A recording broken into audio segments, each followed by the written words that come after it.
హల్లెలూయా! దేవునికి స్తోత్రం. మనమందరం ఈ విధంగా కలుసుకోవడానికి అవకాశం ఇచ్చిన దేవునికే వందనాలు. మొదటగా మనం ఒక ప్రార్థన చేసుకొని, తర్వాత పాట పాడి దేవున్ని స్తుతించి, తర్వాత వాక్యోపదేశంలోనికి వెళ్దాము. ప్రార్థన. పరిశుద్ధ జీవాధిపతి జీవంగల దేవ, యేసయ్య ఈ విధంగా అందరినీ కలిసేందుకు అవకాశం ఇచ్చినందుకు మీకే వందనాలు తండ్రి. ఇప్పుడు వాక్యం వింటున్నందరికీ వాక్యం బాగా అర్థమయ్యేందుకు, అలాగే మీ ఆరాధనలో పాల్గొని మీ ఆశీర్వాదాలను పొందుకునేందుకు సాయం చేయండి. నజరేయుడైన యేసు నామములో ప్రార్థిస్తున్నాను తండ్రి. ఆమేన్. Thank you Jesus. కలములతో రాయగలమా, కవితలతో వర్ణించగలమా, కలలతో వివరించగలమా నీ మహోన్నతమైన ప్రేమ. ఆరాధింతును ఆరాధింతును ఆరాధింతును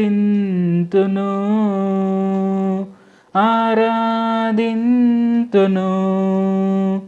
రారాజువు నీవే, నా తండ్రివి నీవే, రారాజువు నీవే, నా తండ్రివి నీవే, నిను విడువను ఎడబాయను, నిను విడువను ఎడబాయను. కలములతో రాయగలమా, ఆకాశములు నీ మహిమను వివరించుచున్నవి, అంతరిక్షము నీ చేతి పనిని వర్ణించుచున్నది. ఆకాశములు నీ మహిమను వివరించుచున్నది, అంతరిక్షము నీ చేతి పనిని వర్ణించుచున్నది. దేవా నా ప్రాణము నీ కొరకై తపించుచున్నది,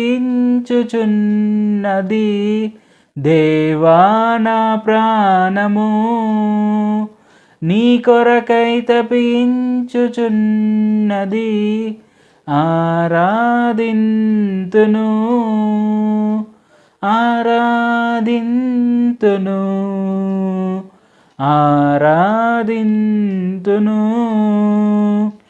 ఆరాధింతును. రారాజువు నీవే, నా తండ్రివి నీవే, రారాజువు నీవే, నా తండ్రివి నీవే, నిను విడువను ఎడబాయను, నిను విడువను ఎడబాయను. కలములతో రాయగలమా, సేరాపులు కేరుబులు నిత్యము నిన్ను స్తుతించుచున్నవి, మహాదూతలు ప్రధాన దూతలు నీ నామము కీర్తించుచున్నవి. సేరాపులు కేరుబులు నిత్యము నిన్ను స్తుతించుచున్నవి, మహాదూతలు ప్రధాన దూతలు నీ నామము కీర్తించుచున్నవి. దేవా నా ప్రాణము నీ కొరకై తపించుచున్నది, దేవా నా ప్రాణము నీ కొరకై తపించుచున్నది. ఆరాధింతును ఆరాధింతును ఆరాధింతును ఆరాధింతును. రారాజువు నీవే, నా తండ్రివి నీవే, రారాజువు నీవే, నా తండ్రివి నీవే, నిను విడువను ఎడబాయను, నిను విడువను ఎడబాయను. కలములతో రాయగలమా, కవితలతో వర్ణించగలమా, కలలతో వివరించగలమా నీ మహోన్నతమైన ప్రేమ. నీ మహోన్నతమైన ప్రేమ. హల్లెలూయా. దేవుడైన యేసుప్రభు వారి యొక్క మహోన్నతమైన ప్రేమను మనము ఎన్ని రాసినా ఎంత పొగిడినా అవి సరిపోవు. ఎందుకంటే అలాగ మనం వివరించలేము. ఎందుకంటే దేవుడైన యేసుప్రభు వారి యొక్క ప్రేమ మన పైన అంత గొప్పగా ఉంది. సో అది మనం తప్పక గుర్తుపెట్టుకొని ఎప్పుడు మనము సందేహపడకుండా, అలాగే మనం ఎప్పుడు అవిశ్వాసం కలిగి ఉండకుండా తప్పక దేవుని యందు విశ్వాసం కలిగి ఉండాలి. మనం ఇప్పుడు వాక్యోపదేశంలోనికి వెళ్దాము.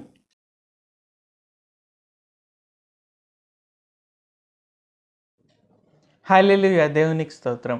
మనమందరం ఈ విధంగా కలుసుకోవడానికి ఇంకొకసారి అవకాశం ఇచ్చిన యేసుప్రభు వారికి వందనాలు. సో మనం గత 5 వారాలుగా కనుక చూసుకున్నట్లయితే ఏంటంటే మనము మొదటి సమూయేలు గ్రంథము ఒక రోజుకు ఒక అధ్యాయం చొప్పున మనం ధ్యానించుకుంటూ వస్తున్నాం అనమాట. అంటే మనం ఒక ఆదివారం రోజున మొదటి సమూయేలు గ్రంథం మొదటి అధ్యాయము, ఆ తర్వాతి ఆదివారం 2వ అధ్యాయం, ఆ తర్వాత 3, అలాగే 4, 5 5 అధ్యాయాలు మనం ధ్యానించుకుంటూ వచ్చాము. సో ఈరోజు మనము మొదటి సమూయేలు గ్రంథం 6వ అధ్యాయంలో ధ్యానించుకుందాం. సో ఇప్పటి వరకుగా జరిగినది ఏంటంటే ఇక్కడ ఏంటంటే ఇశ్రాయేలీలు ఫిలిస్తీయుల చేతిలో యుద్ధం ఓడిపోయారు అనమాట. సో యుద్ధం ఓడిపోయేసరికి ఇక్కడ ఏంటి, ఫిలిస్తీయులు ఇశ్రాయేలీల దేవుడైన యెహోవా వారి మందసాన్ని తీసుకువెళ్ళిపోయారు అనమాట. అయితే ఇశ్రాయేలీల దేవుని మందసాన్ని వాళ్ళు తీసుకువెళ్ళారు. సో ఒక రకంగా చూసుకున్నట్లయితే ఫిలిస్తీయులు దేవుని ఆరాధించలేదు కాబట్టి ఇక్కడ చూసుకున్నట్లయితే ఏంటంటే వారికి రకరకాలుగా తెగుళ్ళు వచ్చాయన్నమాట. సో మనం దాని గురించి పోయిన ఆదివారం తెలుసుకున్నాము. లైక్ ఎలాగంటే వారికి రహస్య స్థానాల్లో గడ్డలు ఎలాగ వచ్చాయి అంటే ఇంగ్లీష్లో చూస్తే ఎమరాట్స్ అని ఉంది. అలాగే మనం చూసుకున్నట్లయితే కొంతమంది బ్యూబోనిక్ ప్లేగ్ అనేది కూడా వచ్చిందని అలాగా రాస్తున్నారు. బట్ మనం చూసుకున్నట్లయితే ఏంటంటే మొత్తానికి ఫిలిస్తీన్లు చాలా ఇబ్బంది పడ్డారు. సో ఆ ఇబ్బంది తర్వాత ఏం జరుగుతుంది అనేది ఈరోజు మనము మొదటి సమూయేలు గ్రంథం 6వ అధ్యాయంలో ధ్యానించుకుందాం. సో మొదటి సమూయేలు గ్రంథం 6వ అధ్యాయం 1వ వచనం నుండి కనుక చదువుకున్నట్లయితే, యెహోవా మందసము 7 నెలలు ఫిలిస్తీయుల దేశమందుండిన తరువాత ఫిలిస్తీయుల యాజకులను శకునము చూచువారిని పిలువనంపించి, యెహోవా మందసమును ఏమి చేయుదుమో, ఏమి చేసి స్వస్థలం నాకు దానిని పంపుదుమో తెలియజెప్పుడనగా, వారు ఇశ్రాయేలీల దేవుని మందసమును పంపివేయనుద్దేశించిన ఎడల ఊరకయ్యే పంపక, ఏ విధము చేతనైనను ఆయనకు అపరాధార్థమైన అర్పణము చెల్లించి పంపవలెను. అప్పుడు మీరు స్వస్థత నొంది ఆయన హస్తము మీ మీద నుండి ఎందుకు తీయబడకయుండెనో మీరు తెలుసుకొందురనిరి. సో ఈ వచనాల్లో కనుక చూసుకున్నట్లయితే ఏంటి, ఇక్కడ ఫిలిస్తీన్లకు ఒక రకంగా అర్థమైందనమాట. అంటే మనము ముందు అధ్యాయంలో చూసుకున్నట్లయితే ఏంటి, వారు ఊర్లు మార్చుకుంటూ వస్తున్నారనమాట. అంటే ఇక అష్డోద్ నుండి గాతునకు, మళ్ళీ గాతు నుండి ఎక్రోన్కు, సో ఇలాగ ఊర్లు మార్చుకుంటూ వస్తున్నారు. ఏ ఊర్లో అయితే దేవుడైన యెహోవా వారి మందసం ఉందో అక్కడ ఫిలిస్తీన్లు ఇబ్బంది పడుతున్నారనమాట. మనం చూసుకున్నట్లయితే చాలామంది చనిపోయారు కూడా. సో ఒక రకంగా వాళ్ళకి అర్థమయ్యి ఇప్పుడు యాజకులను పిలిపించారనమాట. సో ఇంతవరకు ఏంటి, వారికి వారే నిర్ణయాలు తీసుకుంటూ ఉన్నారనమాట. అంటే ఫస్ట్ ప్రజలు, ఆ తర్వాత వారి సర్దార్లను అంటే అధికారులను పిలిపించి సో అలాగ చేశారు. ఇప్పుడు యాజకులను పిలిపించారనమాట. ఓకే, ఇది మన వలన కాదు, ఓకే ఇది సంథింగ్ దేవునికి తెలిసిన వారే ఉండాలి అని చెప్పి ఇక్కడ యాజకులను పిలిపించినప్పుడు ఇక్కడ యాజకులు ఏమన్నారు, మీరు ఓకే యెహోవా మందసాన్ని ఏం చేయాలనుకుంటున్నారు, ఓకే ఆలోచిస్తున్నారు, అయితే మీరు తిరిగి పంపించేయాలి. తిరిగి పంపించేటప్పుడు ఇక్కడ ఏంటి, అపరాధార్థమైన అర్పణం కూడా మీరు చెల్లించాలి. అంటే సంథింగ్ మీరు ఆఫరింగ్ ఇవ్వాలి.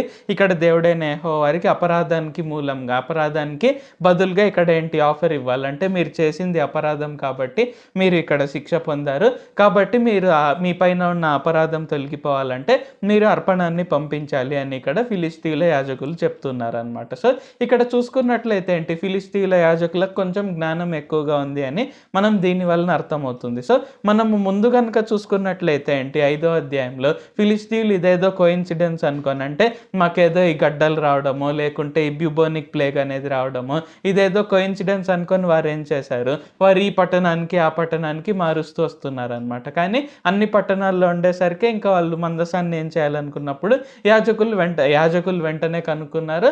అండ్ అక్కడ వారు క్లియర్గా కూడా చెప్తున్నారనమాట, ఊరికే పంపిస్తే సరిపోదు, మీరు అపరాధార్థమైన అర్పణం కూడా చెల్లించాలి అని చెప్తున్నారు. సో మనము ఒక రకంగా చూసుకున్నట్లయితే ఏంటి, ఇంతవరకు వారు డౌట్ బాధపడుతూ వచ్చారనమాట. అంటే వారి దాగోన్ దేవుడైన యెహోవా మందసం ముందర పడిపోయినప్పుడు కావచ్చు, లేకుంటే వారికి గడ్డల రోగం వచ్చినప్పుడు కావచ్చు, లేకుంటే వారికి తెగులు వచ్చినప్పుడు కావచ్చు, అన్ని కోయిన్సిడెన్స్ అనుకుంటూ వస్తున్నారు.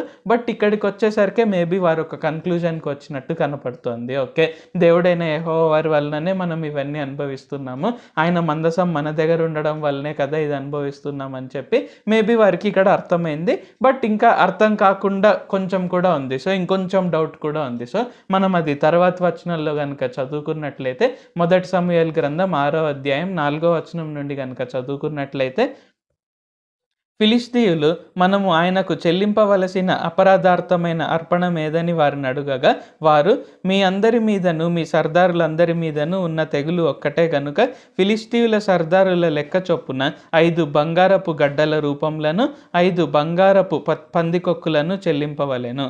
కాబట్టి మీకు కలిగిన గడ్డలుగాను భూమిని పాడు చేయు పందికొక్కులుగాను నిరూపింపబడిన గడ్డలను చుంచులను చేసి పంపించి ఇశ్రాయేలీల దేవునికి మహిమను చెల్లింపవలెను. అప్పుడు మీ మీదను మీ దేవతల మీదను మీ భూమి మీదను భారంగానున్న తన హస్తమును ఆయన తీసివేయును కాబోలు. ఐగుప్తీయులను ఫరోయును తమ హృదయములను కఠినపరుచుకొనినట్లు మీ హృదయములను మీరెందుకు కఠినపరుచుకొందురు? ఆయన వారిలో అద్భుత కార్యములను చేయగా వారు ఈ జనులను పోనిచ్చిరి. ఇశ్రాయేలీలు వెళ్ళిపోయారు కదా, కాబట్టి మీరు క్రొత్త బండి ఒకటి చేయించి కాడి మోయని పాడి ఆవులను 2 తోలి తెచ్చి బండికి కట్టి వాటి దూడలను వాటి దగ్గర నుండి ఇంటికి తోలి యెహోవా మందసంను ఆ బండి మీద ఎత్తి అపరాధార్థముగా ఆయనకు మీరు అర్పింపవలసిన బంగారపు వస్తువులను దాని ప్రక్కనే చిన్న పెట్టెలో ఉంచి అది మార్గంన పోవునట్లుగా విడిచిపెట్టుడి. సో ఇక్కడ ఈ వచనాలు కనుక చూసుకున్నట్లయితే ఏంటి, ఫిలిష్తీయుల యాజకులు చెప్తున్నారనమాట. సో అంటే ఫిలిష్తీయులు అడిగినప్పుడు ఓకే మేము అర్పణం చెల్లిస్తాము, అపరాధార్థమైన అర్పణాన్ని మేము చెల్లిస్తాము, సో ఎలాంటిది చెల్లించాలన్నప్పుడు ఇక్కడ ఏంటి, వారికి వచ్చిన తెగులుకి దానికి తగ్గట్టుగానే మీరు ఇవ్వాలి అని చెప్తున్నారనమాట. సో ఇక్కడ ఫిలిష్తీయుల యాజకులకు క్లియర్గా అర్థమవుతుంది ఏంటంటే ఇది దేవుడైన యెహోవా వారి హస్తమే అనేది ఇక్కడ క్లియర్గా అర్థమవుతుంది. సో ఇక్కడ ఏంటి, వారు 5 గడ్డల రూపంలో ఉండేది కావచ్చు, లేకుంటే 5 చుంచుల రూపంలో అంటే ఎలుకల రూపంలో ఉండే బంగారపువి చేసి పంపించడంలో ఇక్కడ ఏంటి యాక్చువల్గా అక్కడ క్లియర్ కట్ అర్థం ఏంటంటే ఫిలిష్తీయులు ఒప్పుకుంటున్నట్టు మేము తప్పు చేశాము, మా పైన వచ్చిన శిక్ష అది దేవుడైన యెహోవా వారి వలననే వచ్చింది అనేది వారు అక్కడ ఒప్పుకుంటూ ఉన్నారు అనే దానికి సూచన. లేకుంటే వారు ఏదేదో అర్పణాన్ని పంపిస్తే ఇక్కడ ఏంటి స్టిల్ ఇక్కడ వారు క్లియర్గా నమ్మనట్టు, ఓకే దేవుడైన యెహోవా వారి వలన కాదేమో, మేబీ మనం ఊరికే అనుకుంటున్నామేమో అనేది వాళ్ళకు సందేహం ఉన్నట్టు. కానీ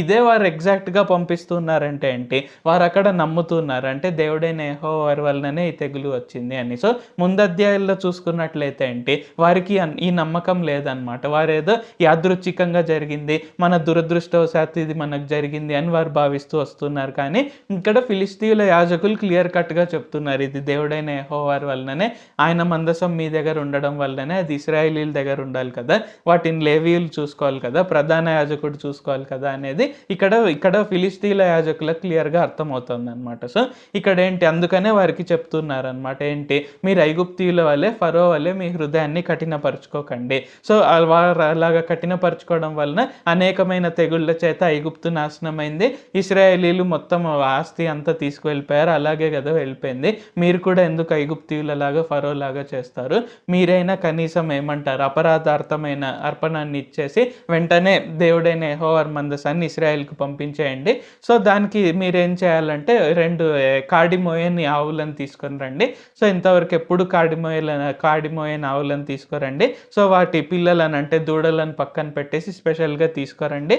సో వాటిపైన మీరు చెల్లించే అపరాధార్థమైన అర్పణాన్ని పంపించండి, యెహోవా మందసాన్ని కూడా పంపించండి అని ఇక్కడ ఫిలిష్తీయుల యాజకులు చెప్తున్నారు అనమాట. సో ఇక్కడ మనము నెక్స్ట్ వచనాల్లో చూసుకున్నట్లయితే ఏంటి ఒక రకంగా ఫిలిష్తీయుల యాజకులు కూడా ఇంకొంచెం డౌట్ ఉన్నట్టు వారికి కనపడుతుంది. సో మనం యాక్చువల్గా మనము 9వ వచనం నుండి కనుక చదువుకున్నట్లయితే, అది బెత్షెమెషుకు పోవు మార్గంన బడి ఈ దేశపు సరిహద్దు దాటిన ఎడల ఆయనే ఈ గొప్ప కీడు మనకు చేశానని తెలుసుకొనవచ్చును. ఆ మార్గంన పోని ఎడల ఆయన మనలను మొత్తలేదనియు మన అదృష్ట వశము చేతనే అది మనకు సంభవించేననియు తెలుసుకొందుమనిరి. వారు అలాగున 2 పాడి ఆవులను తోలి తెచ్చి బండికి కట్టి వాటి దూడలను ఇంటి లోపల పెట్టి యెహోవా మందసమును బంగారు గడ్డలును పందికొక్కు రూపములను గల ఆ చిన్న పెట్టెను బండి మీద ఎత్తగా ఆ ఆవులు రాజమార్గంన బడి చక్కగా పోవచ్చు అరుచుచు బెత్షెమెషు మార్గంన నడిచెను. ఫిలిష్తీయుల సర్దారులు వాటి వెంబడియే బెత్షెమెషు సరిహద్దు వరకు పోయిరి. బెత్షెమెషు వారు లోయలో తమ గోధుమ చేలను కోయుచుండిరి. వారు కన్నులెత్తి చూడగా మందసము వారికి కనబడెను. దానిని చూచి వారు సంతోషించిరి.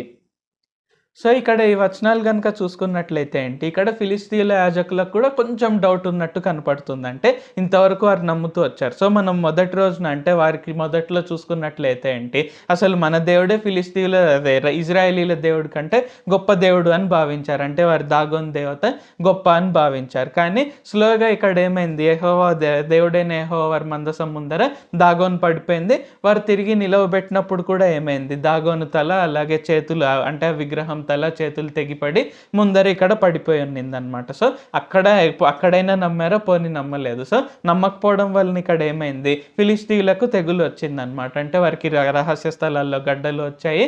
అండ్ ఇంకొన్ని చోట్ల మనం ఇంటర్నెట్ రిసోర్సెస్లో చూస్తే బ్యూబోనిక్ ప్లేగ్ అనేది వచ్చింది. అంటే ఎలుకలంతా వచ్చి ఆ పంటలనంతా తినేసాయి అన్నట్టు. So something what ever it is, వారికి తెగులు అయితే వచ్చింది. చాలా ఇబ్బంది పడ్డారు, అనేక మంది చనిపోయారు కూడా. సో ఏ పట్టణానికి దేవుడైన యెహోవా వారి మందసాన్ని పంపిస్తే ఆ పట్టణంలో డిస్ట్రక్షన్ అనేది జరిగిందనమాట. సో తెగులు చేత అనేక మంది నాశనం అయ్యారనమాట. సో అదంతా అయ్యేసరికి ఇక్కడ ఏంటి, ఫిలిస్తీయుల యాజకుల వద్దకు వచ్చినప్పుడు వారు ఇలాగ మనం డిస్కస్ చేసుకున్న విధంగా చేయమన్నారు. సో అయినప్పటికీ ఇక్కడ కూడా ఏంటి, ఒక రకంగా వారికి స్టిల్ ఇక్కడ కూడా సందేహం ఉంది. మేబీ ఇది దేవుడైన యెహోవా వారు మొత్తారో లేదో, లేకుంటే ఇది యాదృచ్ఛికంగా మనకు అదృష్టం లేక ఇలాగ జరిగిందేమో, సో దురదృష్టం వలన ఇలాగ జరిగిందేమో అని ఇలాగ రకరకాల ఆలోచించి స్టిల్ ఇక్కడ టెస్ట్ చేస్తున్నారు అనమాట. ఓకే, మనం ఎప్పుడు కాడిమోయే నావుల పైన మనం ఇది పెడదాము కాడి. సో మన దేవుడైన యెహోవా వారి మందసము అలాగే అపరాధార్థమైన బలిని అర్పణాన్ని మనం పెడదాము అని చెప్పి ఇక్కడ పెట్టి వారు ఒక టెస్ట్ పెడుతున్నారు అనమాట. సో ఒకవేళ ఈ ఆవులు కనుక స్ట్రైట్గా బెత్షెమెష్లోకి, అంటే బెత్షెమెష్ అంటే ఇస్రాయేల్లో ఒక స్థలం అనమాట. సో ఇస్రాయేల్ అంటే బెత్షెమెష్లోనికి కనుక వెళ్తే ఓకే, దేవుడైన యెహోవా వారే మనల్ని మొత్తారు. లేదు బెత్షెమెష్ కాకుండా వేరే మార్గాన పోతే మనకు ఏమంటారు, దురదృష్టం వలనలే ఇలాగ జరిగింది, ఏదో అనుకోకుండా జరిగింది, ఏదో యాదృచ్ఛికం కోఇన్సిడెన్స్ అనే విధంగా వారు డిసైడ్ అయ్యారనమాట. సో యాక్చువల్గా చూసుకున్నట్లయితే ఏంటి, మనం ఈ 2-3 అధ్యాయాల్లో కనుక గమనించినట్లయితే ఏంటంటే ఇక్కడ దేవుడైన యెహోవా వారిని ఇలా ఫిలిస్తీయులు టెస్ట్ చేస్తూనే వస్తున్నారు అనమాట. అంటే వారికి జరుగుతున్న అనుభవాలని బట్టి కూడా వారు తెలుసుకోకుండా టెస్ట్ చేస్తూ వస్తున్నారు. అయితే దీని నుండి మనం పాజిటివ్ ఒకటి నేర్చుకోవచ్చు. సో మనం కనుక చూసుకున్నట్లయితే ఏంటి, మనలో కూడా కొంతమందికి ఇలాగ సందేహాలు ఉండవచ్చు. అంటే యేసుప్రభు వారు నిజంగా చేస్తారా? సో కోర్స్ ఒకవేళ వాళ్ళు ప్రార్థన చేసినట్లయితే, దేవా నన్ను ఆశీర్వదించండి, ఈ అప్పుల నుండి నాకు విడుదలనివ్వండి అని ప్రార్థించుంటారు. మరిలా లోపల వారికి డౌట్ ఉండవచ్చు, అసలు యేసుప్రభు వారు నిజంగా చేస్తారా, ఆయనకు శక్తి ఉందా, లేకుంటే ఆయన నన్ను ప్రేమిస్తున్నారా లేదా, అసలు నేను దానికి అర్హుడినా కాదా, అర్హురాలినా కాదా. సో ఇలాగ సందేహాలు మనలో కొంతమందికి ఉంటాయి. అయితే మనం గుర్తుంచుకోవాల్సింది ఏంటంటే, యేసుప్రభు వారు మనకు సందేహాలు ఉంటే మనల్ని త్రోసివేయరు. సో ఇక్కడ ఫిలిస్తీయులు కనుక చూసుకున్నట్లయితే ఏంటి, వారు అన్యజనులు, అంత క్లియర్గా వారి కళ్ళ ముందర కనిపిస్తున్న వారి దేవుడైన యెహోవా వారిని వారు పూజించట్లేదు, ఆరాధించట్లేదు, ఒప్పుకోవట్లేదు. అయినప్పటికీ కూడా ఇక్కడ ఏంటి, వారికి డౌట్ లేకుండా అక్కడ క్లియర్ చేసి చెప్తున్నారు. సో మన జీవితాల్లో ఇంకెంత ఎక్కువగా ఆయన క్లియర్ చేస్తారో మనం ఆలోచించవచ్చు. అయితే మనం ఇంకొకటి గుర్తుంచుకోవాల్సింది ఏంటి, ఎప్పుడు మనం సందేహాల్లోనే మన జీవితం అంతా గడపాలనేది ఆయన ఉద్దేశం కాదు. సో మనుషులన్నాక మనకు కొన్ని సందేహాలు ఉండడం కరెక్టే, ఆ సందేహాలను ఆయన తీరుస్తారు.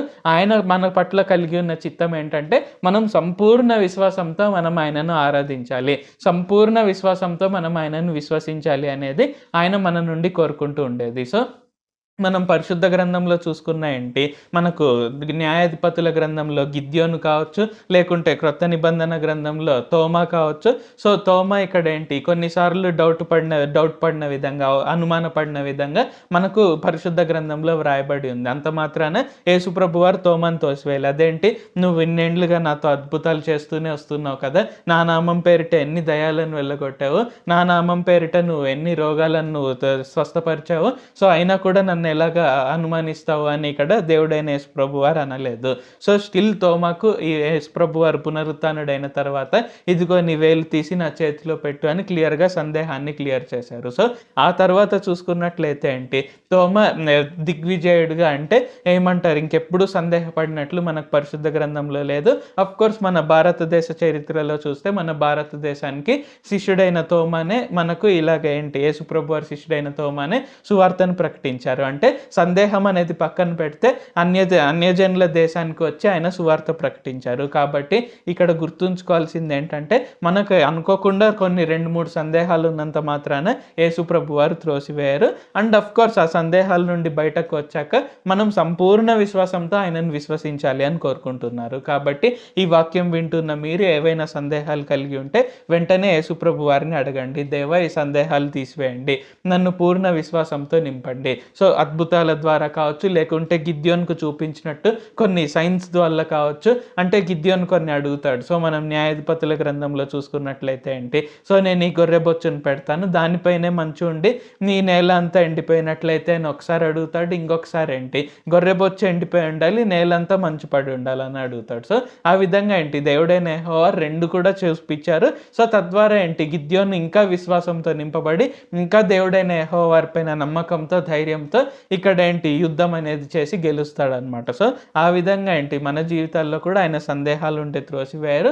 అండ్ అఫ్ కోర్స్ ఇందాక అనుకున్న విధంగా సందేహాలతోనే మన జీవితం గడపాలని కాదు, ఆయన ఖచ్చితంగా మన నుండి కోరుకునేది ఏంటంటే సంపూర్ణ పరిపూర్ణ విశ్వాసము. సో ఆ విధంగా మనం ముందుకు సాగాలి. సో ఇక్కడ ఫిలిస్తీన్లు అలాగ టెస్ట్ పెట్టారనమాట. ఓకే, దేవుడైన యెహోవా వారే మనల్ని మొత్తారా, లేకుంటే ఇది అనుకోకుండా యాదృచ్ఛికంగా జరిగిందా అనేది వారు ఆలోచించినప్పుడు ఇక్కడ క్లియర్గా వారు అనుకున్న విధంగా బెత్షెమెష్లోనే పోయింది. కాబట్టి వారికి దేవుడైన యెహోవా ఆ సందేహాన్ని క్లియర్ చేశారు. అంటే నేనే మిమ్మల్ని మొత్తాను, దేవుని మందిసాన్ని ఖచ్చితంగా మీరు ఇశ్రాయేల్కు పంపించాలి అనేది ఇక్కడ నా చిత్తము అని దేవుడైన యెహోవా వారు క్లియర్గా వారికి అక్కడ చెప్పేశారు. అంటే వారు ఎలాంటి సైన్ అయితే కోరుకున్నారో ఆ సైన్ అనేది వారికి అక్కడ తీరిపోయింది. సో మనం ఇంకా నెక్స్ట్ వచనాలు కంటిన్యూ చేసి చదువుకున్నట్లయితే, ఆ బండి బెత్షెమెషు వాడైన యెహోషువ యొక్క పొలంలోనికి వచ్చి అక్కడనున్న ఒక పెద్ద రాతి దగ్గర నిలువగా వారు బండి యొక్క కర్రలను చీల్చి ఆవులను యెహోవాకు దహన బలిగా అర్పించిరి.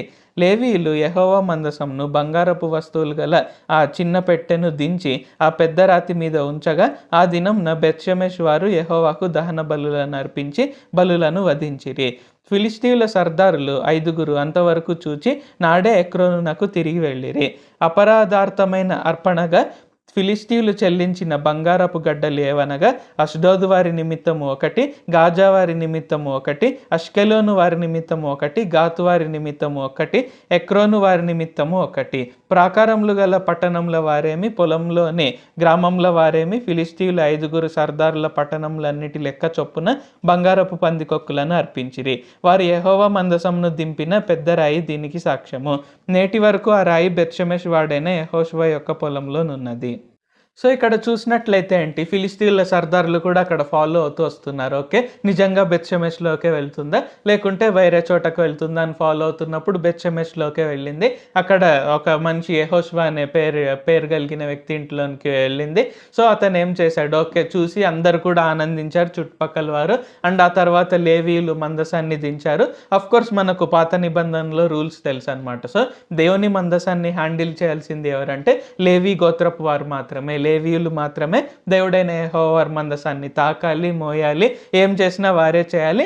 అండ్ ఇంకా మనం చూసుకున్నట్లయితే ఏంటి, ఇంకా మందసం లోపల ఉన్న వాటి విషయమే ఇంకా క్వాలిఫైడ్ యాజకులు, ప్రధాన యాజకులు వారు మాత్రమే చేయాలి. సో ఇక్కడ ఏంటి, ఫిలిస్తీయులు ఫాలో అయ్యారు. సో వారు 5 ఎందుకు ఇచ్చారంటే వారి సర్దారుల లెక్క చొప్పున. సో ఇక్కడ గాజా వారి నిమిత్తము, అష్కెలోన్ వారి నిమిత్తము, అష్డోదు, సో ఇలాగ 5 పట్టణాల నిమిత్తము.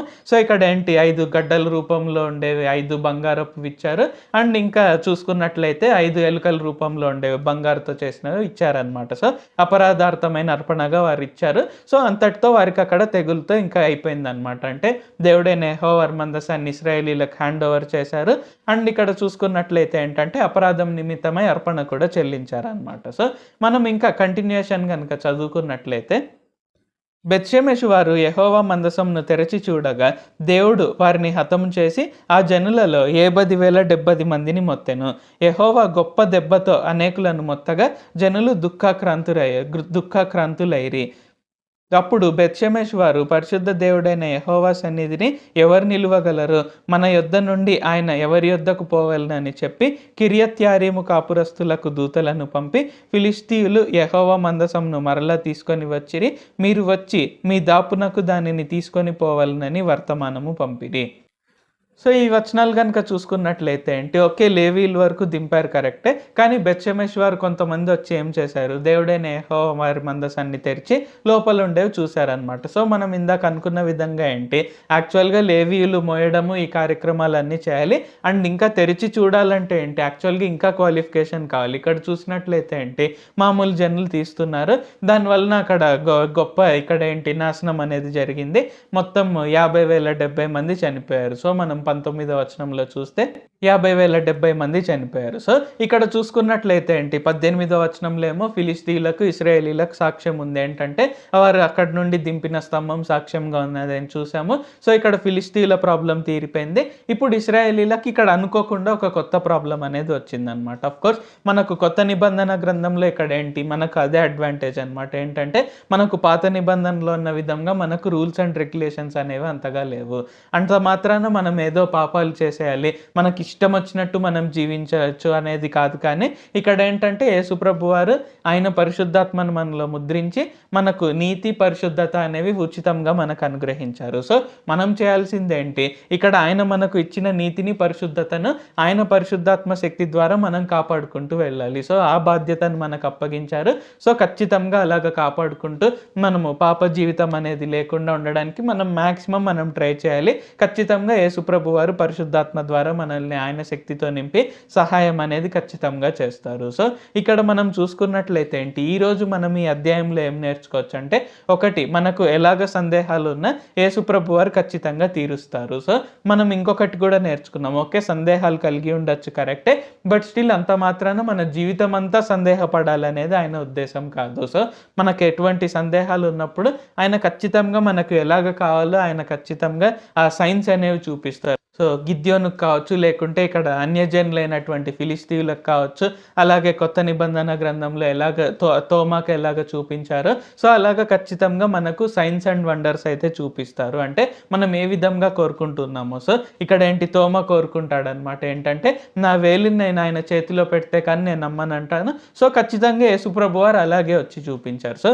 గిద్యోనుకు కూడా ఇక్కడ ఏంటి, గొర్రెబొచ్చు పైన మాత్రమే మంచు ఉండాలి, మిగిలిన నేలంతా ఎండిపోవాలన్నప్పుడు అలాగ చూపించారు. రివర్స్ జరగాలన్నప్పుడు రివర్స్ కూడా చేసి చూపించారు. సో అలాగే ఏంటి, ఇక్కడ ఫిలిష్తీయుల సర్దార్లు కూడా, ఫిలిష్తీయుల యాజకులు కూడా ఇక్కడ ఏంటి బెత్షెమెషులోకి వెళ్తే దేవుడైన యెహోవా మొత్తినట్టు లేకుంటే కాదనుకున్నారు. సో అలాగే దేవుడైన యెహోవా చూపించారనమాట. సో అన్యజనులు ఫిలిష్తీయులు అయిన వాళ్ళకే ఆయన చూపించినప్పుడు ఆయన పరిశుద్ధాత్మ కలిగి ఉన్న మనకు ఖచ్చితంగా ఆయన సందేహాలను తీరుస్తారు. అఫ్ కోర్స్ ఆ సందేహాలు తీరిన తర్వాత మనం అనవసరంగా ఆయనను డౌట్ పడకుండా ఆయన పైన పరిపూర్ణ విశ్వాసంతో మనం ముందుకు సాగాలి. అండ్ ఇక్కడ చూసుకున్నట్లయితే ఏంటి, మనకు ఇంకా నేర్చుకున్నది ఏంటంటే పాత నిబంధనలో ఇలాగ చాలా రూల్స్ ఉన్నాయన్నమాట. అంటే ఇది వీరే చేయాలి, ఇది వీరే చేయాలి, ఇలాగ ఉండాలి, అలాగ ఉండాలని. కానీ యేసుప్రభు వారు మన కొరకై సిలువ పైన మరణించి, సో మన పాపాలన్నిటి కొరకు, మన వ్యసనాలన్నిటి కొరకు ఆయన మరణించి ఆయన గొప్ప విడుదల అనేది, గొప్ప స్వాతంత్రం అనేది మనకు ఇచ్చారు. సో అయితే మనం ఏం చేయాలి, ఆ స్వాతంత్రాన్ని మనం దుర్వినియోగపరచకుండా ఆయన మనకి ఇచ్చిన నీతిని, పరిశుద్ధతను పరిశుద్ధాత్మ శక్తి ద్వారా కాపాడుకుంటూ మనం ఖచ్చితంగా ఆయనతో సహవాసం కలిగి ఉంటూ మనం ముందుకు సాగాలి. అండ్ అఫ్ కోర్స్ ఆయన శక్తి గురించి, ఆయన బలం గురించి, ఆయన త్యాగం గురించి మనం అనేక మందికి చెప్తూ మనం ముందుకు సాగాలి. సో ఇప్పుడు మనము ప్రార్థన చేసుకుందాం. ఆ తర్వాత ఒక కీర్తన ద్వారా దేవుని ఆరాధించుకొని స్తుతించుకొని ఈ కూడికను ముగించుకుందాం. అండ్ వచ్చే ఆదివారం దేవుని చిత్త ప్రకారంగా మనము వాక్యాన్ని ధ్యానించుకుందాం, ప్రార్థించుకుందాం. ప్రభువా, దేవా, సర్వాధికారి, మాకు ఇంకొకసారి ప్రార్థించుకునేందుకు అవకాశం ఇచ్చినందుకు వందనాలు తండ్రి. మీరు మా కొరకే చేసిన ప్రతి ఒక్క మేలుని బట్టి మీకు వందనాలు, స్తుతులు, స్తోత్రాలు తండ్రి. ఈరోజు వాక్యంని బట్టి వందనాలు తండ్రి. ఫిలిస్తీయుల సర్దారులు కావచ్చు, యాజకులు కావచ్చు, వారికి అన్ని జరిగిన తర్వాత కూడా, అంటే మొదటి రోజు నుండి వారి దాగోను దేవత మీ మందసం ముందర పడిపోయినప్పుడు కావచ్చు, ఆ తర్వాత రోజు మరల దాగోను దేవత యొక్క తల చేతులు పడిపోయినప్పుడు కావచ్చు, అండ్ అలాగే ఆ తర్వాత వారికి అష్డోదులో కావచ్చు, ఆ తర్వాత గాతు పట్టణంలో కావచ్చు, ఎక్రోన్ పట్టణంలో కావచ్చు, ఇన్నిటి తెగుళ్ళ తర్వాత కూడా వారి సందేహం కలిగి ఉన్నప్పటికీ స్టిల్ మీ వల్లనే వారు మొత్తపడారు అనేది వారికి క్లారిటీగా చెప్పారు తండ్రి. అన్యజనులైన ఫిలిస్తీయులకే మీరు సైన్స్ చూపించినప్పుడు ఖచ్చితంగా మా సందేహాలు కూడా తీరుస్తారు. మీ పరిశుద్ధాత్మ కలిగి ఉన్న మేము, మిమ్మల్ని ధరించుకున్న మేము ఖచ్చితంగా మా సందేహాలు మీ దగ్గర చెప్పుకోవచ్చు, మీరు తీరుస్తారు అని తెలియజేసినందుకు వందనాలు తండ్రి. కావున ఈ ప్రార్థనలో పాల్గొంటూ ఇంకా ఎవరైనా ఎలాంటి సందేహాలు ఏవైనా కలిగి ఉంటే, ఇంకా ఎలాంటి భయాలు ఏవైనా కలిగి ఉంటే ఇప్పుడే అవి తీర్చండి తండ్రి. మీ పైన పరిపూర్ణ విశ్వాసంతో, సంపూర్ణ విశ్వాసంతో వారు ముందుకు సాగుటకు సహాయం చేయండి తండ్రి. ఈ ప్రార్థన తర్వాత ఇంకెప్పుడు కూడా మేము మీ పైన డౌట్ పడకుండా మా సందేహాలన్నీ కూడా మేము తీర్చుకొని మీ నుండి అనేక అద్భుతాలు, సూచక క్రియలు, మహత్కార్యాలు మేము పొందుకొని మీ నామం పేరిట మేము అవి చేసి ఇంకా హెచ్చైన స్థితిలో ఉండుటకు సహాయం చేయండి. మీ కొరకే మేము అనేక ఆత్మలను రక్షించుటకు సహాయం చేయండి తండ్రి. మీ విశ్వాసాన్ని ప్రచురించి వారంగా ఉండుటకు సహాయం చేయండి తండ్రి. ఈ కొత్త నిబంధన గ్రంథంలో మీరు మా కొరకే శిలువ పైన మరణించి మీ పరిశుద్ధాత్మను మాలో నింపినందుకు వందనాలు తండ్రి. తద్వారా మీరు మాకు తీసివేసినటువంటి రూల్స్, రెగ్యులేషన్స్ని మేము చూసి, స్వాతంత్రాన్ని, విడుదలను చూసి మేము అది దుర్వినియోగపరచుకోకుండా మీరు ఉచితంగా మాకు అనుగ్రహించిన నీతి, పరిశుద్ధత అనే బహుమతిని మేము ఖచ్చితంగా కాపాడుకుంటూ మీ పరిశుద్ధాత్మ శక్తి ద్వారా, మీ సహాయం ద్వారా మేము నీతితో పరిశుద్ధతతో జీవించుటకు సహాయం చేయండి. ఆ విధంగా జనులు జీవించే విధంగా మేము చూచుటకు సహాయం చేయండి. నజరేయుడైన సర్వశక్తి గల యేసుక్రీస్తు నామంలో ప్రార్థిస్తున్నాం తండ్రి. ఆమేన్. Thank you Jesus. సో దేవుడు మనల్ని అందరినీ ఆశీర్వదించును గాక. ఆయన ఖచ్చితంగా మన సందేహాలను తీర్చువాడు. మన జీవితాంతము సందేహాలతో ఉండకుండా చూసుకునే దేవుడు ఆయన. కాబట్టి ఆ విధంగా మనం ఆయనను ఆరాధిస్తూ, స్తుతిస్తూ, మనము సందేహాలు ఏవి కలగకుండా పరిపూర్ణ విశ్వాసంతో ఆయన మనకిచ్చిన నీతిని, పరిశుద్ధతను కాపాడుకుంటూ మనమందరం ముందుకు సాగుదాం. సో ఇప్పుడు మనం ఒక కీర్తన ద్వారా దేవుని ఆరాధించుకొని, స్తుతించుకొని ఈ కూడికను ముగించుకుందాం. హల్లెలూయా. ఇప్పుడు మీరు విన్న వాక్యం మీకు అర్థమైందని భావిస్తున్నాను. ఇప్పుడు మనకు ఒక కీర్తన పాడుకొని దేవుని స్తుతించి ఈ కూడికను ముగించుకుందాం. యేసయ్య నామములో శక్తి ఉన్నదయ్యా, శ్రీ యేసయ్య నామములో ముక్తి ఉన్నదయ్యా. యేసయ్య నామములో శక్తి ఉన్నదయ్యా, శ్రీ యేసయ్య నామములో ముక్తి ఉన్నదయ్యా. రోగికి స్వస్థతనిచ్చే శక్తి కలిగినది యేసయ్య నామం, మనసుకు నెమ్మదినిచ్చే శక్తి కలిగినది యేసయ్య నామం. రోగికి స్వస్థతనిచ్చే శక్తి కలిగినది యేసయ్య నామం, మనసుకు నెమ్మదినిచ్చే శక్తి కలిగినది యేసయ్య నామం. యేసయ్య నామములో శక్తి ఉన్నదయ్యా, శ్రీ యేసయ్య నామములో ముక్తి ఉన్నదయ్యా. దురాత్మలను పరద్రోలే శక్తి కలిగినది యేసయ్య నామం, దుఃఖితులను ఆదరించే శక్తి కలిగినది యేసయ్య నామం. దురాత్మలను పరద్రోలే శక్తి కలిగినది యేసయ్య నామం, దుఃఖితులను ఆదరించే శక్తి కలిగినది యేసయ్య నామం. యేసయ్య నామములో శక్తి ఉన్నదయ్యా, శ్రీ యేసయ్య నామములో ముక్తి ఉన్నదయ్యా. సృష్టిని శాసించగలిగిన శక్తి కలిగినది యేసయ్య నామం, మృతులను లేపగలిగిన శక్తి కలిగినది యేసయ్య నామం. సృష్టిని శాసించగలిగిన శక్తి కలిగినది యేసయ్య నామం, మృతులను లేపగలిగిన శక్తి కలిగినది యేసయ్య నామం. యేసయ్య నామములో శక్తి ఉన్నదయ్యా, శ్రీ యేసయ్య నామములో ముక్తి ఉన్నదయ్యా. నమ్మితే చాలు నీవు పొందుకుంటావు శక్తిని, నమ్మితే చాలు నీవు పొందుకుంటావు శక్తిని. యేసయ్య నామములో శక్తి ఉన్నదయ్యా, శ్రీ యేసయ్య నామములో ముక్తి ఉన్నదయ్యా. హల్లెలూయా.